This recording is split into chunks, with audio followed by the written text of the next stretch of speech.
Sun Wukong stood to the side, watching Zixia, and couldn't help but ask, "You've been standing here all day? What are you looking at?" Zixia retorted, "Why are you asking me?" Sun Wukong complained, "How would I know why I'm asking you? Today has been a real bad luck, running into all sorts of weird people saying weird things. Seems like it's not a good day to go out." Zixia continued to probe, "Why don't others ask me what I'm looking at, but you do?" Sun Wukong impatiently replied, "I can't stand it anymore. I'm just naturally quick-tongued. Okay?" Zixia suddenly asked, "Do you care about me?" Sun Wukong coldly responded, "Why would I care about you? Back in the Flower Fruit Mountain, I'd greet a dog I met on the roadside." Zixia sighed, "You really are different from them." Sun Wukong self-mockingly said, "You just noticed? I have fur." Zixia explained, "I've always liked standing here, for tens of thousands of years. Only you have asked me what I'm doing." Sun Wukong curiously asked, "But I really want to know what you're doing." Zixia continued to probe, "Why don't they want to know, but you do?" Sun Wukong helplessly replied, "Why do you keep asking why?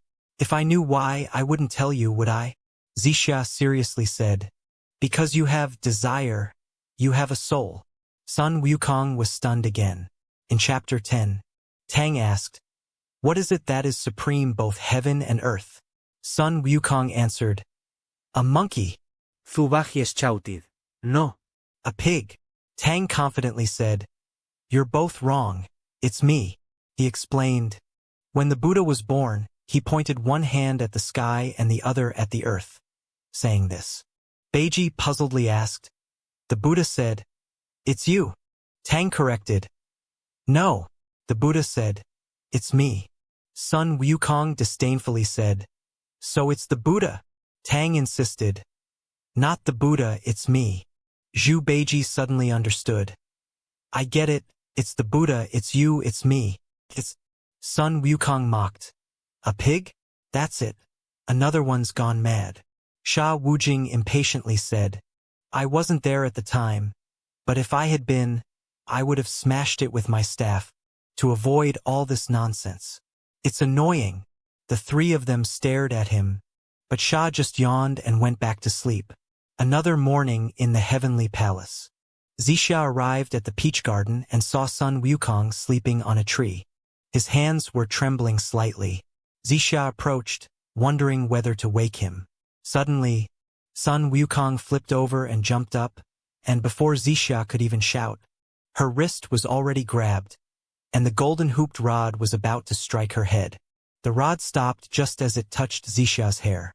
Sun Wukong glared at her. "Why are you here? Don't sneak up on me when I'm asleep."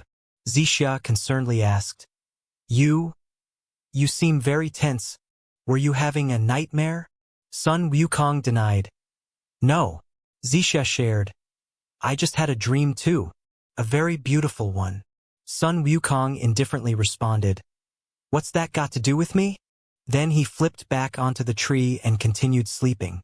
Zixia continued, "I really want to tell someone about it, but those celestial beings don't want to listen." Sun Wukong, uninterested, said, "I don't want to either." Zixia suddenly asked, "Sun Wukong, tell me, what is the Flower Fruit Mountain like?"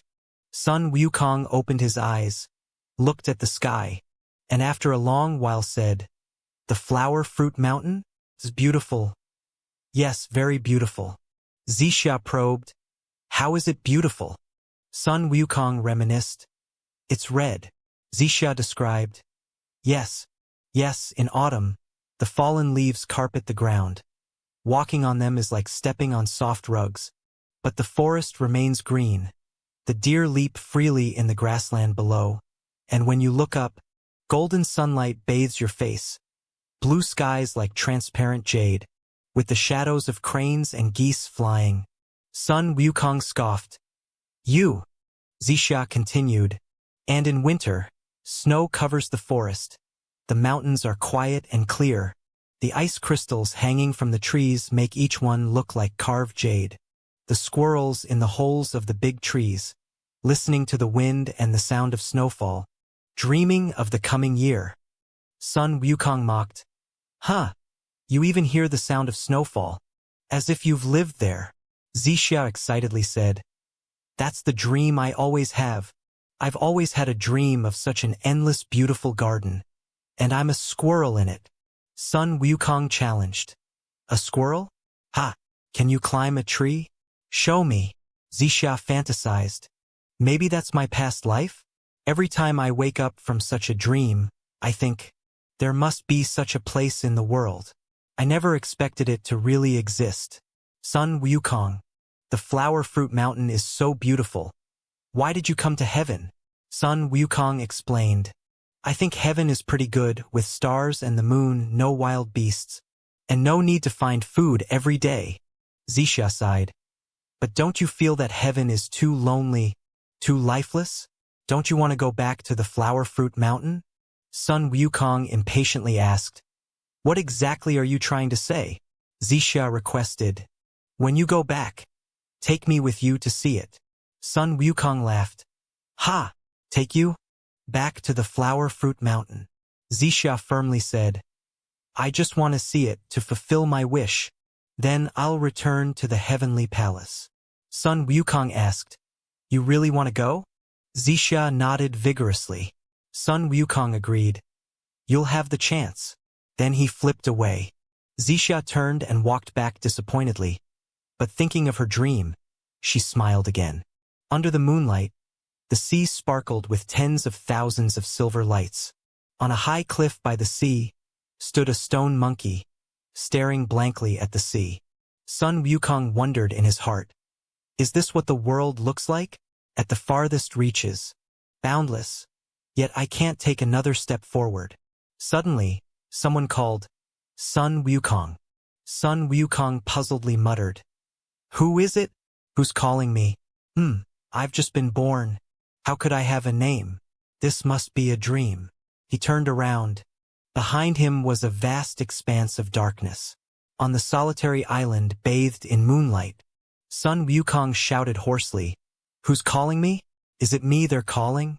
Who is it? Sun Wukong opened his eyes, immediately remembering who he was and where he was. The golden-hooped rod was still by his side, which reassured him. The night in heaven was too quiet, making him feel uneasy. He thought, the flower fruit mountain. Do I really still want to go back to that place? Zixia was questioned by Erlang Shin. Zixia, why are you always with that demon monkey lately? She defended. I think he's not as terrible as the rumors say, except for not being very sociable. Erlang Shin warned. That's because you haven't seen him when he's vicious. The heavenly palace has been at war with the demon race for many years. Countless heavenly soldiers and generals have died by his hand. I've fought him many times myself,